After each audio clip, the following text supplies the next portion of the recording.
Hello everyone, Jolene here from Bookworm Adventure Girl. Welcome back, and if you are new, thanks for checking out my channel. Please hit subscribe and stick around.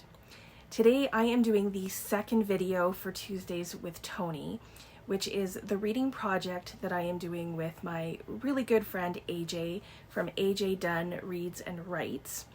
We are reading all of Toni Morrison's novels in publication order throughout the whole year of 2023. And today we are talking about Sula.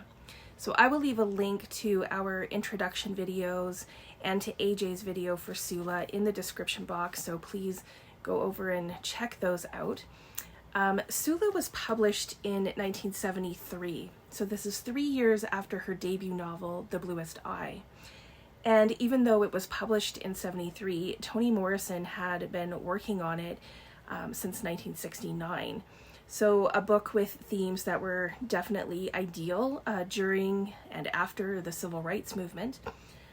Sula was nominated for a National Book Award in 1974, so her work was also starting to be noticed and recognized.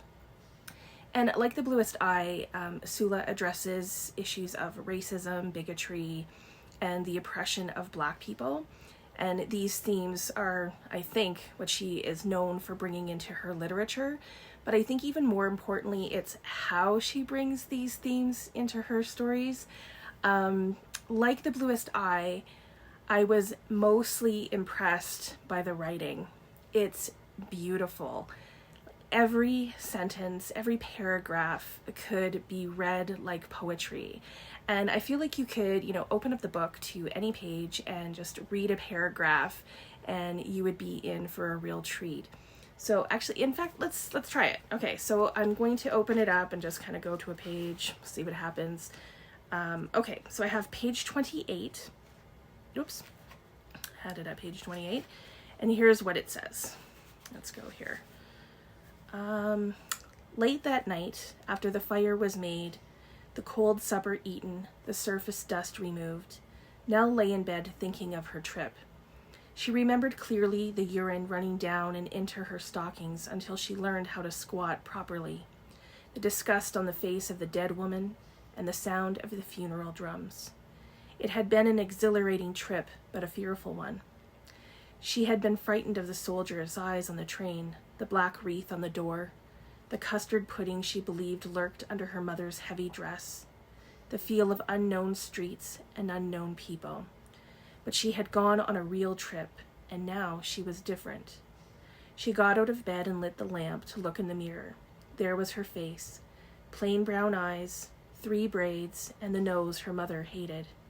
She looked for a long time, and suddenly a shiver ran through her. I'm going to stop there. So it's just kind of like, I think we could do it again. I'm just going to go to another spot and see. I don't know what this is, but I'm going to go further on into the book. So this is page 82. It was while he was full of such dreams, his body already feeling the rough work clothes, his hands already curved to the pick handle, that he spoke to Nell about getting married. She seemed receptive, but hardly anxious. It was after he stood in lines for 6 days running and saw the gang boss pick out thin-armed white boys from the Virginia hills and the bull-necked Greeks and Italians, and heard over and over, "Nothing else today, come back tomorrow," that he got the message. So it was rage and a determination to take on a man's role anyhow, that made him press Nell about settling down. He needed some of his appetites filled, some posture of adulthood recognized, but mostly he wanted someone to care about his hurt, to care very deeply. Deep enough to hold him, deep enough to rock him, deep enough to ask, "How you feel? You all right?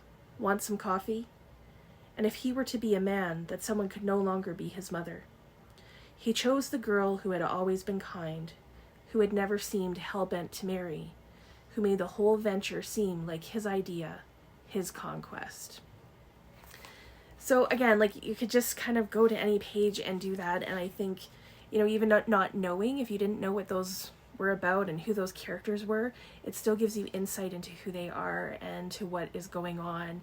and to what they're feeling. And it's just so incredible. The writing is excellent. I just love how she uses language, and I love every sentence. So the book begins with a prologue explaining the setting, which is really important. So this is a neighborhood called The Bottom that is actually set in the hills above an all-white town, Medallion, Ohio. And this is a fictional town, but my guess is that it is something familiar to where Toni Morrison grew up in Ohio. And the irony of the black neighborhood being called Bottom is not just that it's in the hills, but also because the story goes that a slave owner gave this land to a slave in an agreement that they had made. And he made this land sound appealing by calling it the bottom of heaven because it was closer to God. But actually, like in reality, the land was not good for farming at all. So this setting certainly sets up the story. And then the first character that we meet, it had my attention right away. So Shadrach, he's a World War I vet, and he is experiencing severe post-traumatic stress disorder. Of course, that's never said at the time. But he initiates National Suicide Day, which is every January 3rd. And basically this consists of him walking through town, ringing a bell, and carrying a noose. And he yells at people to kill themselves. So I'm reading this and I thought, what? I was captivated right away. And then we slowly learn about the different characters who are part of this neighborhood. Eva Peace, another interesting character for sure, who leaves her husband and children. And when she returns, she only has one leg. And Eva is the matriarch of 3 generations, her daughter Hannah, and Hannah's daughter Sula. And Sula is very good friends with Nell, who was in some of those paragraphs. And like the Bluest Eye, Morrison contrasts Sula and Nell. And Sula's upbringing is like chaotic. Nell's is more normal, I'm going to say, or maybe acceptable is more accurate. Their personalities are really different too. Sula is more aggressive and Nell is more quiet. And Sula shows how unflappable she is when the 2 girls are being bullied. And it not only stopped the bullying, but it made me kind of stop and gasp too. And then something else also happens with a neighborhood boy that is heartbreaking. But then within that, it challenges us with how we are supposed to understand the 2 girls. When other tragic things happen, it feels like we're always interested in Sula's reaction. And then Nell eventually marries and stays in the neighborhood while Sula leaves and doesn't return for 10 years. And after Sula returns, the people of the neighborhood are even more convinced than before that she is evil. And Sula also betrays her friendship with Nell, and they are estranged until Sula becomes ill. So it's really such a surface level synopsis, but I don't want to give away spoilers, and there's a lot that happens. And what I find most incredible, and I can't remember if I said this about the Bluest Eye as well, but I find it incredible how Toni Morrison is able to say so much by leaving so much out. She really allows the reader to fill in a lot of things, and often it's more about what she doesn't say than what she does say.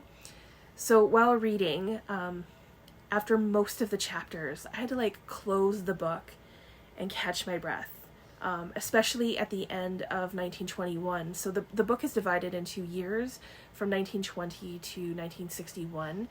And at the end of 1921, I was like, what the hell? And then that happened several times afterwards as well, because there were scenes that would just leave you hanging a bit, and I would feel like I was punched in the gut, and I would need a minute to settle and collect myself. The characters in this are so interesting. there is a character named Tar Baby who is a white man. And I wondered if this is the same character that Morrison writes about in the book titled Tar Baby. I think AJ also wondered that, but that wasn't published until 1981, so we will have to see, and I think that's in May.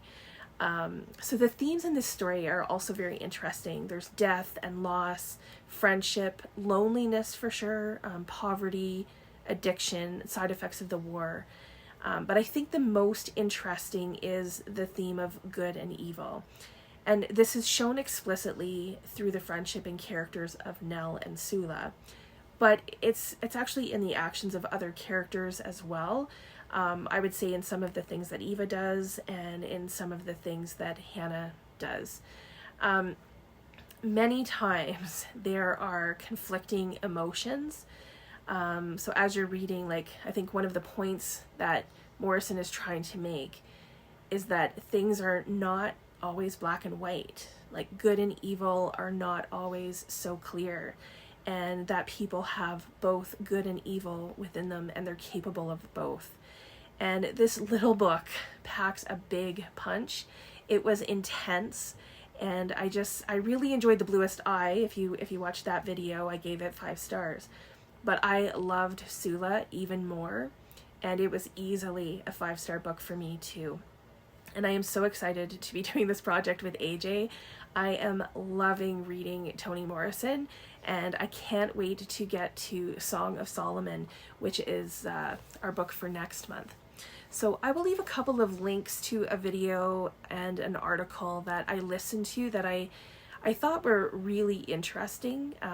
In one of them, Toni Morrison talks about both The Bluest Eye and Sula, and then in the other, she reads from and talks about Sula it's from a 1974 broadcast.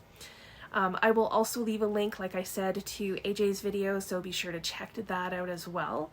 And please let me know if you have read Sula or if you want to read it. What were your thoughts about the story and the characters? Do you agree with what I have to say? Do you disagree? AJ and I will be posting our thoughts on Song of Solomon on April the 4th. So until then, I look forward to chatting with you in the comments. As always, thank you for watching. I hope you enjoy the rest of your day, and don't forget to make every day an adventure.